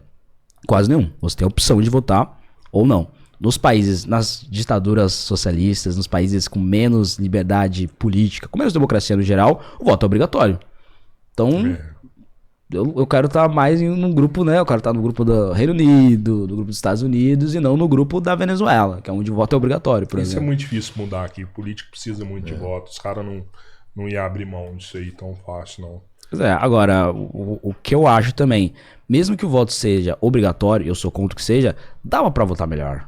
Dava pra não votar nos caras que a gente vê chegando no Congresso. Você é assumidamente contra o PT. Você é assumidamente contra o PT. Não, eu sou assumidamente contra alguns conceitos. Então, mas sério. Não, eu sou oposição ao PT, eu sou contra alguns conceitos. Sim. Quem praticar esses conceitos não tem meu voto. Se tiver coisa boa na esquerda, você bate palma. Não, porque eu acho muito difícil ter coisa boa na esquerda. Eu acho que se tiver coisa boa em um político, eu posso elogiar essa coisa boa. Se tiver uma coisa boa e uma coisa ruim, eu elogio a coisa boa e critico a coisa ruim. Assim que faz. Independente do partido dele. Pode ser do meu. Era mais. Assim, você é contra esse posicionamento da esquerda e tudo mais. E notoriamente, então, contra a maioria das ideias do PT. Mas eu vi você falando mais vezes o nome do PSOL. Será que tem algum partido que é melhor ou pior? Não fala o PT e PSOL? Acho que tem uma diferença clara aí deles, que é uma diferença quase que geracional. O PT tem seus problemas, mas eu acho que são problemas diferentes do PSOL. Por exemplo, o PSOL não é um partido estritamente corrupto. Até porque não teve quase nada de poder executivo, não conseguiu quase nenhuma prefeitura, quase nenhum governo, quase nenhuma presidência da república. Fica difícil você se corromper quando nem as armas pra corromper você tem. Então o PSOL é um partido de bandido. Não é um partido de bandido até agora. Isso foi provado. O PT é um partido que, no geral, as pessoas ali ou já foram condenadas de corrupção ou já foram acusadas de corrupção. Agora, o PSOL, ele é um partido que a gente diz que ele é um influenciador da cultura woke, da agenda politicamente correta. Então sempre que você vai ver, é movimento negro, movimento LGBT, movimento trans, geralmente isso vem do PSOL. Isso não vem do PT. Até porque, se você usasse uma questão lógica, você imagina um sindicalista da década de 70 defendendo o direito de mulher entrar no banheiro masculino ou vice-versa? Não, ele tem outros problemas. Ele é de esquerda, ele quer lá sindical, posto sindical daqui, CLT daqui, ele é de esquerda. Mas a diferença dele não é a mesma. Mas os questionamentos, levantamentos dele não são os mesmos questionamentos de um jovem de 17 anos numa grande capital com cabelo verde. São duas pessoas de esquerda, mas são pessoas que pensam e têm problemas diferentes. Então acho que tem que fazer essa diferenciação entre a esquerda clássica e a esquerda woke, que é essa esquerda nova que tem que ser combatido. Eu acho que cada vez mais a própria esquerda woke, a esquerda nova, por uma questão geracional. As pessoas elas vão nascendo e vão morrendo. Então, quem tá nascendo agora, entrando pra movimento estudantil, tá virando woke. Não virando um sindicalista. Tipo, ninguém de 19 anos é do sindicato dos professores, do sindicato dos metalúrgicos. Mas você é do movimento Pretas como o PSOL. Você é desse movimento. Então, acho que a briga da minha geração e da nova geração e da antiga geração de políticos tem que ser com a nova geração de pessoas que não defendem o que você defende. E hoje... isso é o PSOL. A gente vê um crescimento exponencial do PSOL, desses movimentos que a gente tem que combater. Você veio com a proposta de que esse partido, por exemplo, PSOL, ele vem para tentar, por exemplo, calar a sua voz. Sim. Como assim ele cala a sua voz? Ele tenta calar a minha voz na tentativa dele de, principalmente, de cooptar quase todas as vozes brasileiras no geral, mais estratificadas, né? Então o PSOL ele coloca quase que obrigatório que um negro tenha que ser de esquerda, que uma mulher tem que ser de esquerda, que um gay tem que ser de esquerda. Eu sou homem, eu sou hétero, mas eu sou negro. Então o PSOL olha e fala, não, como assim esse cara não tá aqui com a gente? Como assim? O que denota, né, o racismo do PSOL. É tipo, lugar de negro, lugar de mulher, lugar de gay, é onde eles quiserem. Não era isso que vocês defendem? Então, onde eles quiserem é, inclusive, num partido de direita. Não é isso que vocês defendem? Se não, se lugar de negro em alguns lugares específicos, qual que é a sua diferença para um racista? Qual é a diferença entre mulher não pode trabalhar, mulher tem que ficar lavando louça, e mulher não pode ser de um partido de direita, tem que ser de um partido de esquerda? Não. Mulher é um indivíduo e todo indivíduo tem o direito de fazer o que você quiser. Ficar em casa lavando louça e trabalhar, seja de um partido de direita, seja de um partido de esquerda. O que eu defendo é o que eu julgava que os movimentos de esquerda defendem. Lugar de minoria, né? Minoria é onde eles quiserem. Mas aparentemente o PSOL combate o racismo quando esse racismo é contra negros de esquerda. Quando esse racismo é contra negros de direita, como eu, aí a gente sofre o racismo dos racistas, no geral, e do PSOL. Eu lembro recentemente, duas coisas que aconteceram recentemente. Teve uma campanha que era o Vote em Preto, né? Eu era candidato negro, e vocês devem conhecer, que eu faço sempre aqueles vídeos Change My Mind na Avenida Paulista, na eleição Lula e Bolsonaro contra os dois, agora que o Bolsonaro é mais presidente, só contra o Lula. E eu cheguei na gravação onde eu gravo todos no mesmo dia, que é de domingo, no mesmo horário, que é 1 da tarde, no mesmo lugar, na frente do Márcio. Num dia específico eu cheguei e tinha várias bandeiras escrito Vote em Preto. Aí eu falei, pessoal, pô, a gente recebeu alguma doação que a gente conseguiu contratar mais gente pra campanha, pô, que bacana, né? Ela, não é pra você. Eu falei, não, mas como assim? Eu faço campanha aqui, tem gente com voto em preto. Eu sou preto, eu sou candidato. É pra mim? Se não é pra você, é pra quem? Eu peguei o celular, né, e fui gravar, né, que a gente sabe como essas coisas, né? Se você não estiver gravando, do nada você agrediu alguém, né? Então eu gravei e, né, perguntei, pô, tá aqui com voto em preto, pode ser preto do MBL ou tem que ser preto do PSOL? Ela, não, tem que ser preto do PSOL. Aí eu entendi, não, por que do PSOL? Porque não pode ser, não é votinho preto? Aí saiu, aí veio outro, pode ser preto do MBL ou pode ser preto do PSOL? Ela, não, tem que ser preto que defende cota racial. Aí eu falei, não, então você tem que mudar. Vote em pretos que defendam cota racial. Por exemplo, eu sou contra a cota racial, acho que é uma política pública que deu errado, mas se você é a favor, beleza. E se você quer votar em negro que defende cota racial, beleza. Eu sou contra, mas tá aí, vote em preto, eu sou preto. Aí pode ser preto de direita ou pode ser preto de esquerda. Aí chegou um cara lá, né? E me agrediu. Ou seja, numa manifestação na Avenida Paulista, um candidato jovem e negro foi agredido por brancos. Numa manifestação pedindo voto em preto. Então, o que isso significa? E mais recentemente, teve uma matéria da Folha de São Paulo, onde a chamada é preto, de direita e periférico. Conhece a história de Guto Zacarias, contando a minha história. E minha equipe registrou que a gente acha que já é um dos maiores ataques raciais virtuais da história do Brasil. Onde teve quase 200 ataques racistas de pessoas que nós identificamos como eleitores, militantes da esquerda, me chamando dos maiores absurdos possíveis. E eu denunciei isso no plenário da Assembleia Legislativa. O que acontece? O racismo contra pessoas negras de direita no Brasil é um racismo que ele é carimbado pela esquerda. A esquerda deixa esse racismo acontecer. E eu sou contra racismo em todos os níveis. Tipo, você é de esquerda, então você deve sofrer racismo? Não, eu sou contra o racismo. Hoje tem que ser assim, eu sou contra o racismo, né? Tem gente que acha que eu sou a favor do racismo. Não, acho que o racismo existe, que ele tem que ser combatido com políticas públicas, com cultura, principalmente.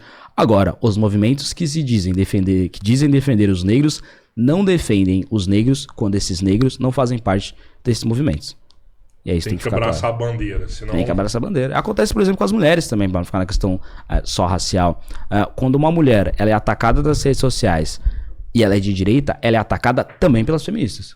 Vai ter feminista, tipo, quem mandou? Isso não é contra o feminismo? Então agora chora. Vamos lá ser machista na rede social dela. Ela não é de direita? Então como assim? Então, o movimento feminista está sendo machista com mulher? Sim. Porque o que está em jogo, nesse caso, não é o que você é, mas sim o que você defende. Então, você é mulher? Não quero saber. Você é de esquerda ou não? Se você for de esquerda, aí tem movimento feminista, aí tem movimento negro, aí tem movimento LGBT. Se não é, você sofre um racismo, ou homofobia, ou machismo duplo. Dos machistas, dos racistas e dos homofóbicos e dos membros de partidos de esquerda também. E do clube que estava defendendo, né? É o ódio do bem. Tipo isso. É o ódio do bem. Aí, 2024, você vai ser... 2024, né? Não, a próxima candidatura sua... 2026. 2026, né? 2026 você vai ser um político pelo MBL, partido MBL, vai acontecer? Com certeza. Não existe Guto Zacarias, existe um produto do Movimento Brasil Livre, um porta-voz do Movimento Brasil Livre que comunica as opiniões do Movimento Brasil Livre. Mas dá pra fundar um partido? A gente vai conseguir. Vai ter que dar. Se o Brasil tem tudo isso de partido, dá pra fazer. Não é fácil fazer um partido hoje, né, Mas é cara? o que eu sempre falo, cara. A gente não tá aqui pra fazer o fácil, a gente tá aqui pra fazer o certo. Já tá na hora do Movimento Brasil Livre ter um partido. Eu tava discutindo recentemente, quando eu falo discutindo, é conversando com alguém, não é? Com um membro do Movimento Liberal Brasileiro. Já até polêmica, isso aí vai dar um corte até polêmico. E ela fala, pô, vai ter o Fórum da Liberdade, não sei o que lá, o Fórum Econômico, algum desses fóruns liberais, e não tem nenhum membro do MBL. Eu falei, claro que não. O MBL não faz parte do Movimento Liberal Brasileiro. Não tem nada a ver com isso. Então, Partido Novo, o Livres, aqueles movimentos estudantis mais de direita, o MBL não faz parte disso. Tipo, vai ter um Fórum da Liberdade aparentemente nos próximos dias, e o Kim Kataguiri não tá no Fórum da Liberdade. Isso mostra que então, o Kim Kataguiri não é do Movimento Liberal, e não é. E a partir do momento que o MBL não faz parte do bolsonarismo, acho que tá claro, tanto pro MBL quanto pro bolsonarismo, não faz parte do Movimento Liberal Brasileiro, não faz parte da coalizão da velha política, que são aqueles todos os partidos que todo mundo sabe o nome, não faz parte de nenhum grupo de esquerda. O MBL virou necessariamente uma nova força política do Brasil. E aí você pode dizer se é uma força política gigante, grande, média, pequena, inexistente, mas é uma nova força política do Brasil. Olha o que eu defendi na campanha junto com o Kim, com a minha equipe, com meus amigos, sobre o voto nulo. É um voto claro, é uma nova coisa. Aí você pode concordar, você pode discordar. Mas tinha um grupo de pessoas que elegeram o deputado estadual falando disso, elegeram o deputado federal falando disso, e muitas deles votaram nulo de fato para senador, para governador, para presidente. É uma nova força política. E como nova força política, independente do tamanho que você acha, a gente tem o direito de ter um partido político, ou o direito de tentar ter um partido político, para colocar em novos planos. Então, há uma nova força política rolando no Brasil. E essa força política tem que ter um partido.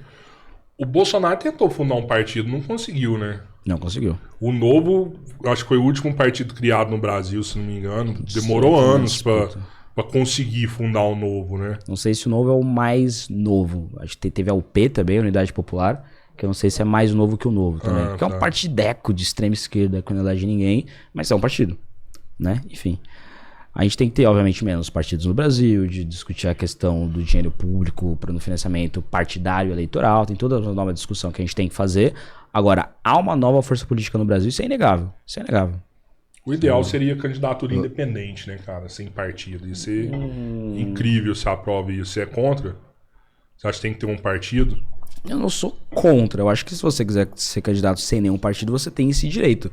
Agora, por exemplo, a gente Mas tem aqui no Brasil não pode. Não, acho É proibido, não pode. aqui Eu você sou não contra que pode, você né? possa ter esse direito. Agora, em 2018, para deputado estadual, só 2 candidatos teriam ganho a eleição se fossem candidatos avulsos. A Janaína Pascoal, que fez 2 milhões de votos, e o Arthur Val, que fez 500 mil votos.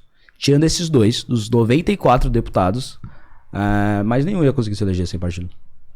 Então, eu teria perdido, por exemplo. O Kim Kataguiri teria perdido. Para deputado federal, em 2022, teria ganho a Carla Zambelli, o Eduardo Bolsonaro. Acho que o Kim teria perdido. E ele fez 295 mil votos. Então, o ideal é a candidatura avulsa. Mas aí você tem que fazer meio milhão de votos. Boas que têm interesse de participar da política. Mas o cara não vai por conta, eu não vou porque eu tenho que me filiar a um partido. Essa pessoa boa teria sido candidato e eu tenho certeza que teria perdido. A não ser que ela tenha feito meio milhão de votos. E gente que tem milhão de votos é muito raro. Sim, tipo, o Eduardo Bolsonaro. Então, assim, eu recomendo que ele entre no partido que dê pra ele, principalmente, maior liberdade de atuação política. Por exemplo, eu sou do União Brasil. Eu já processei 3 ministros do União Brasil. Caraca, velho. Tipo, o União Brasil tinha candidato a presidente da República. Pô, Era não Soraya tem Tronic. retaliação isso, não? Não, porque eu só tô no União Brasil pra eles poderem me dar essa liberdade. Se eles quiserem, eu saio, pô, é só me expulsar. Aí eu vou ficar sem partido. Então o ponto é, eu defendi o voto nulo. O União Brasil tinha candidato a presidente, era a Soraya Tronic. Eu não votei nela. Então eu escolhi o União Brasil, o MBL escolheu o União Brasil. Não acho o União Brasil o pior partido do mundo também. Pô, conheço muita gente lá que eu gosto e discordo politicamente. Mas o ponto é que o União Brasil deu pra gente a liberdade e a autonomia de votar igual o MBL quer, de agir igual o MBL quer. E eu tô exercendo isso. Não votei na Soraya pra presidente, já processei o Juscelino Filho, que tá lá no orçamento secreto, virou ministro do Lula. A Daniela do Vaguinho lá, que tem, há quem diga, e tem acusações que apontam ligações dela com a ministra do Rio de Janeiro. Então processei também pra ela sair do ministério. Não dá pra você ter um ministro do Brasil com acusação de estar envolvido com milícia. Então, eu tô tendo bastante liberdade no meu partido. O fato de você ter sido uma continuação assim do Arthur já deu pra você alguns inimigos lá dentro? da Assembleia? Inimigo é uma palavra muito forte, né? Ele tinha muitos lá dentro, não tinha? Cara, o Arthur, o caso do Arthur, ele é um caso que obviamente não é pelos áudios, é pelo que ele representou na Assembleia, Sim. pela a visibilidade que ele deu pra coisas ruins. Mas daí você tem adversários políticos, gente que gostava do Arthur, mas, pô, se puder não ter o Arthur aqui mostrando que eu gasto tanto com verba de gabinete, é melhor, né? Mas, tipo, não é um ódio, tipo, pô, eu odeio o Arthur. O Arthur é gente boa, tá lá com a gente. O Arthur é muito querido pelos deputados que, inclusive, caçaram ele. Sério? Sim, o Arthur é uma pessoa gente boa. Então, o ponto é, não diria inimigo, eu diria adversários políticos. E aí eu teria com o Arthur ou sem Arthur, não pelo fato do Arthur, mas sim pela potência das posições que o MBL defende. Então, o Arthur é um membro do Movimento Brasil Livre. Um membro do Movimento Brasil Livre, ele é contra algumas coisas que acontecem na Assembleia. E a gente vai divulgar que essas coisas acontecem. Aí você vai criar esses inimigos. Então, tanto que o Arthur, ele criou esses adversários, esses inimigos, como você disse, e não teve um deputado estadual anterior no MBL. Isso foi natural, ele foi criando esse ódio, essa repulsa naturalmente. E eu teria, com ou sem Arthur. E com Arthur, obviamente, é um pouco maior, porque é um dos maiores atores políticos do país. É um cara que foi eleito com 500 mil de votos. Que daí discutiu o Arthur Prefeito ficou na frente do candidato do PT na cidade de São Paulo e do candidato do Bolsonaro na cidade de São Paulo. Fez 10%. Então, é uma figura... Isso pra mim foi o mais legal, porque ele ficou com 10%. E na pesquisa ele tinha 0,09. Tipo assim, ele não aparecia. Não, mas ele era o menor. Tipo assim, já apareceu muita sacanagem isso aí. Teve entendeu? pesquisa que ele ficava atrás da Vera Lúcia do PSTU. Mas, Isso aí dava chance de ele participar de debate, né, cara? Se tivesse Isso, participado mas de eu debate, acho que a jogada... Eu acredito, tá? Eu falo que não é... Pra mim tem conspiração lá dentro, sim. E tem manipulação, sim, principalmente em pesquisas. Por quê? Porque aí você pega ele e põe ele num debate, mano. Quem conhece sabe. É difícil bater nele. Difícil ganhar. Porque ele vai mostrar mesmo. Ele não vai estar lá pra fingir, não vai estar lá pra demagogia. Não é o perfil dele. Então, você fazer um debate com uma pessoa dessa é complicado. Né? Que leva fato, que leva verdade mesmo. Você tira ele do debate, acabou. Assim, você entende? Ele dentro de um debate... Tem alguém mais do dentro que do isso. MBL que te inspira lá dentro, mano? Todos os membros. Sério? Todos os membros, dos membros mais famosos aos membros menos famosos, membros dos bastidores, os nossos advogados. Tipo, eu falei dos processos que eu fiz, boa parte dos processos eu venci. A gente processa, a gente perde. Nossos advogados são muito bons. O Renan, obviamente, é muito bom. O Ricardo Almeida, o Ian, todo o pessoal da minha equipe, seja que participou só na pré-campanha, ou na campanha, ou agora no gabinete. Eu acho que o Movimento Brasil Livre é o que é, obviamente, por uma das pessoas que estão dentro. E sobre o Arthur, eu acho que mais do que a manipulação eleitoral, de ele poder participar do debate ou não, teve também a do... Pô, gostei desse menino, mas não tem chance, tá com 1% na pesquisa, não vou votar. Tem isso também. Se a pesquisa mostrasse que ele tava com 9,6%, com 10%, quantos mais votavam? Tipo, pô, vou votar que ele vai ganhar, ele é melhor que os caras. Não, Esse é o problema também. Essa é a conta que eu faço. Pensa ele com 9% dentro da jogada, fazendo debate. Sabe? Aí vira aquele frenesi mesmo. Vira aquela coisa de, pô, você não vai votar no Arthur, o cara tá mandando bem. Pô, você viu esse cara falando isso aqui, ó? Quem não conhecia. Apesar de que no caso ele é difícil, porque ele é muito notório. Mas você vira e vai assim, você viu o que esse cara falou aqui, ó? O que esse cara tá falando aqui? É outra realidade. E uma estatística que eu gosto que ele muito foi tirado do páreo, viu? Do fenômeno da eleição do Arthur, que é uma coisa muito marcante, né? O Arthur é um dos meus melhores amigos. A gente tem muita gente que lembra dele pelos áudios e esquece das coisas que ele fez como deputado, antes de ser político, como influencer, ele indo nas manifestações expondo a hipocrisia de quem tava na rua pra defender que o Lula podia ser ministro da Casa Civil sem saber o que faz ministro da Casa Civil. A gente ficou ocupando escola contra o novo ensino médio, contra a PEC do teto, e quando se perguntava, tá, quantas páginas tem a PEC, o cara não sabia. Ou seja, o Arthur deu luz pra tipo, ó, independente do frenesi que o movimento estudantil faz, que os sindicatos faz, eles não sabem o que eles estão defendendo, são massa de manobra. Então muitas pessoas começaram a olhar pra, pô, não, o que é essa PEC do teto que meu professor tá dizendo que é ruim? Será que é ruim? Vou dar uma olhada. Pô, achei que é boa. E aí, qual é que é? Ele deu luz, muitas pessoas começaram a gostar de política, entraram pra política no geral, graças a vídeo do Arthur, do Nando Moura, com ele deputado estadual, pô, as coisas que ele fez no mandato, aprovações muito boas. Ele gosta sempre de dizer que ele foi o deputado mais econômico e, por questão de produtividade, o mais produtivo também. Ele ficou menos de 4 anos na Assembleia e aprovou 4 bons projetos. Ele foi um cara, a gente falou É porque não é Uma aprovar Mata projeto Zero. só, né? É aprovar um bom projeto. Lógico, Aprovar não foi nome de passa, rua. O Arthur, né? no meio da pandemia, eu falei de uma Mata Zero, como seria difícil que os políticos aprovassem o fim desses privilégios, o Arthur ele conseguiu aprovar no meio da pandemia redução salarial para deputado na Assembleia. Então, quando você vai conseguir ver uma votação, mesmo que por curto espaço de tempo, votando para diminuir o seu próprio salário? É um projeto de lei do Arthur. Teve aquela briga do Poder Executivo Estadual com o Poder Executivo Federal sobre vacina. O Arthur fez o projeto que autorizava o governo do estado de São Paulo, na época era o João Dória ou Garcia? João Dória, autorizava a comprar vacina independente do governo federal. Projeto do Arthur, isso não é projeto de nome de rua. É tipo, o governo de São Paulo pode comprar vacina. O deputado estadual tem salário mais baixo, além de tudo que ele barrou. Então o Arthur e na prefeitura, um dado que eu gosto sempre de mostrar é que a gente discutiu recentemente como a esquerda chegava mais nos jovens. Na prefeitura de São Paulo, percentualmente, o Arthur ganhou do Boulos entre os jovens. Então o jovem paulistano em 2020 preferia o Mamãe Falei do que o Boulos.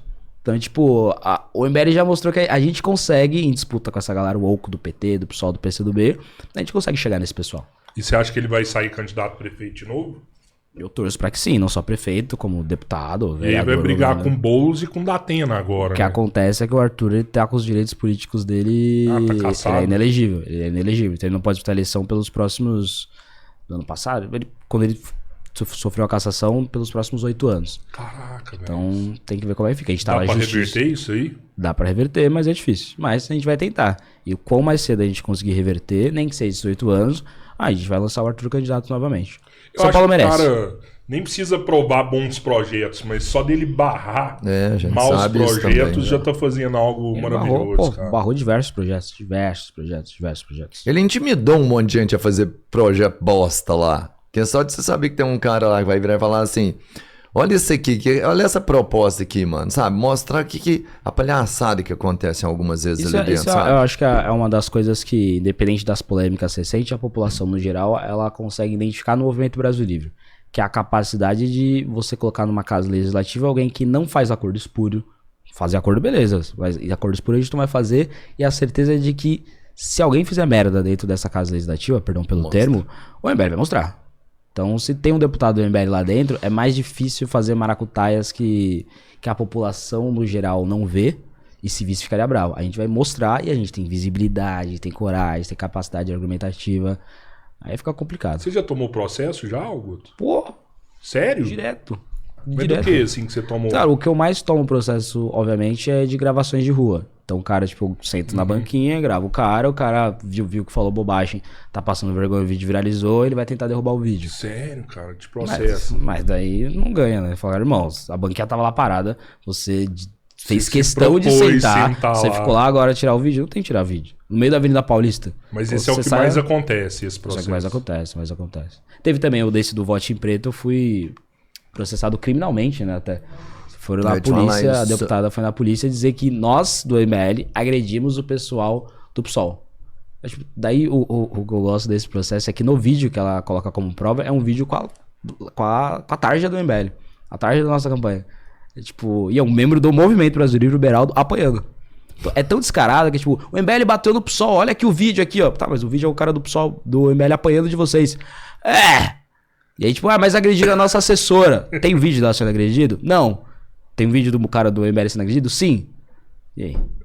E aí você entra com processo criminal? Tipo, tem que ser preso por apanhar. É tudo processo tosco, então. Você nunca tomou um processo que te abalasse, assim. Não. Mas essa é uma forma deles escalarem, não, porque vai te processa daqui. Eu sei, não uma vai dar quantidade de nada. processo é muito ruim, né? É Psicologicamente, isso, você né? percebe e acaba te travando, porque um dia você tem que estar ali, outro dia Você de novo. abria aqui a cartinha, pô, mas Mas eles usam muito disso, eu imagino, sabe? Que Claro, quando tem um claro. cara que tá falando muita coisa boa ali, um dos jeitos que eles fazem é isso.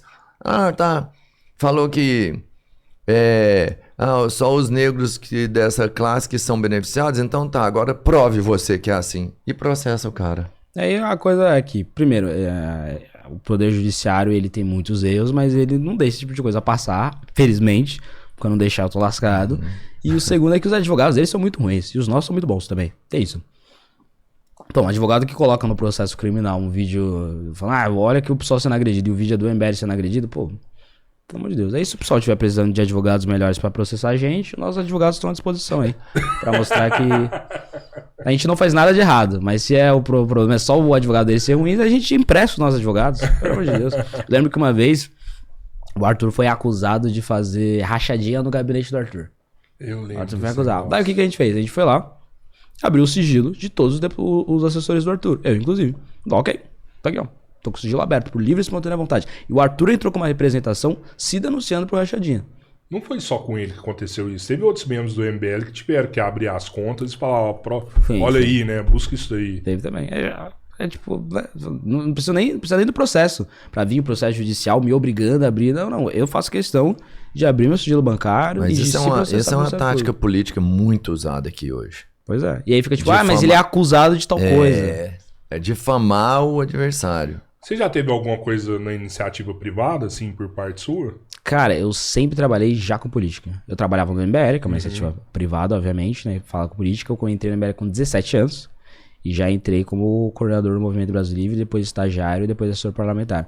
Não trabalhei na iniciativa privada, sempre no serviço público. Eu acho de fato que a gente tem que valorizar o bom servidor público. Sim. Pô, eu vejo na Assembleia Legislativa quantas vezes, ainda mais eu que sou novo, tô lá e falo, caralho, eu quero falar aqui na tribuna, mas tipo, qual artigo do regimento eu tenho que ver? Se esquece na hora, você pergunta pro assessor ali da Assembleia e fala, pô, qual artigo? Ele fala tal coisa, independente de ele ser assessor, seja bolsonarista, seja petista, ele tá sempre ali pra ajudar. Minha mãe é servidora pública, eu venho de família de servidores públicos. O que eu desejo pro serviço público é que ele seja mais eficiente e mais competitivo. Só. Sou um liberal que não quero acabar com o Estado. Não, eu quero que o dinheiro que sai do bolso do povo, quando ele for retornar pro povo, ele retorne de uma boa maneira e que saia o mínimo possível de dinheiro do bolso do povo. Que o dinheiro do povo fique no bolso do povo e quando tem que sair, que seja para educação de qualidade, não só sai para educação, segurança pública de qualidade, saneamento básico de qualidade. É isso que eu defendo pro Estado brasileiro. O Estado brasileiro, não o Estado mínimo, o Estado eficiente. Se for eficiente, estiver saindo pouco dinheiro do bolso do povo, e esse pouco dinheiro coloca o Brasil em bons índices, seja de educação, de saneamento, etc., eu defendo isso. O que sua mãe falou quando você começou a envolver com política? Minha mãe já mandou eu sair da política, me fala isso toda semana. Toda semana. Pô, toda semana. Ah, para xingando sua sua mãe mãe. quando você ganhou, velho. Vocês Mas é aquilo de mãe, né? Aquilo de mãe. Ela fica feliz com coisas boas, mas qualquer polêmica é... Eu lembro nessa briga do voto em preto, eu até postei no dia que eu apanhei, etc, saiu matéria, eu falei, nossa, não vou nem ligar na minha mãe, senão ela vai encher o saco. E aí ela chega, né? Que ela tá nos grupos de WhatsApp, ela vê, sai na imprensa, falou, pô, meu filho apanhou, como assim? Aí a minha mãe mandou uma mensagem falando que, pô, como assim? Eles bateram, a mãe deles não deu educação pra eles, que não sei o que lá, não sei o que lá, não sei o que lá. Agora, mas que camisa amassada, hein? Pelo amor de Deus. Mãe é legal demais, né? Pelo amor de Deus, alguém passa essa camisa aí. Então, tipo, mãe é assim. Tipo, se alguém te bate, ela vai ficar triste. Se você ganhar a eleição, ela vai ficar feliz. Faz parte, né? Tava lá na posse, toda feliz. Tem um vídeo com ela lá no dia que eu ganhei a eleição, que eu abracei ela. Com mais de milhares de views, milhares de likes. Mas é aquilo. Agora, toda polêmica ela manda. Não, chega. Sai da política. Não. Já deu. Essa galera não merece. Não aguento mais. Não aguenta mais. Agora, 15 minutos depois, já tá aguentando. Ela vai ver esse vídeo daqui a pouco. Pô, da hora, velho. Acho que Fantástico. é isso aí. Obrigado, viu, Guto? Obrigado vocês pelo convite Massa aí. demais. Foi um prazer conhecer você. Pô, valeu, parabéns. Eu sou fã de quem tem a coragem que você tem e mais ainda de quem tem potencial pra fazer o certo, sabe? Porque, tipo assim, não é só coragem, é capacidade. Uns têm coragem, outros têm capacidade. Você tem os dois, que venham outras pessoas igual a você e a gente precisa mesmo. Precisa de mais pessoas boas na política. Uma frase que eu levo comigo do Martin Luther King, que ele fala: o que me assusta não é o barulho dos maus, o que me assusta é o silêncio dos bons. Não vai ter vácuo de poder na política, em hipótese alguma. Se os bons não se candidatarem, não derem a cara a tapa, não participarem de entrevista, não se qualificarem, quem vai assumir é o Renan Calheiros. Ele vai estar lá disputando. A questão é, o Renan Calheiros vai disputar com alguém bom ou vai ser Renan Calheiros contra Arthur Lira? Porque se for, aí um dos dois vai ganhar mesmo. E aí vai ter corrupção no Brasil, e aí vai ter serviço público ruim, aí vai ter 100 milhões de pessoas sem saneamento básico, 50 milhões de pessoas sem água tratada. Vai ser isso. Vai ter, o Renan Calheiros vai poder disputar com alguém bom, menos com menos verba, menos com menos experiência, vai ser alguém bom, com preocupações boas. E é isso que eu me proponho. A continuar sendo bom, continuar sendo eficiente, sendo preparado e com a coragem de... Nem a coragem, né? Eu costumo dizer que coragem quem tem é a galera que paga o imposto e não vê esse imposto retornar. Isso aí que você tem que ter coragem. Mas a indignação e a vontade de vocalizar essa indignação. É isso. Boa. Boa. Fala dos nossos parceiros Vamos aí. lá. entra lá no nosso site www.futuristicgames.com.br. A gente entrega em todo o Brasil, frete grátis a partir de R$80. Vale a pena dar uma conferida. Mandar um abraço também pra galera da Uberlândia Refresco, 46 anos na distribuição de bebidas. Os caras são franquia da Coca-Cola, distribuição de água, suco, energético, refrigerante. Um abraço aí pra Uberlândia Refresco. Termolar, parceiro internacional, referência em produtos térmicos. Pode ser a caixa térmica, a garrafa de café ou o copo da moda que mantém sua bebida gelada por muito tempo e aquecida por um bom tempo. Precisa de produtos bons? Use Termolar, porque tudo que é bom dura mais. Você deu um copo pro Guto? Opa, vou ganhar? Não que pode ser corrupção, não vou te dar nada. Enfim. Corrupção do amor aí, pô. Vamos pegar um processo assim, claro, tem aí, pô. Tem aqui, deixa lá, pô. Claro, você não parece que a gente comprou o cara, mano. Você entendeu? Não pode. Não é comprado, é só um. Aceita aí, cara. Olha, Termolar, vou dizer que esse copo será bastante utilizado. Aí sim, por muito tempo, viu? Porque isso aí dura até acabar, mas não acaba sem durar.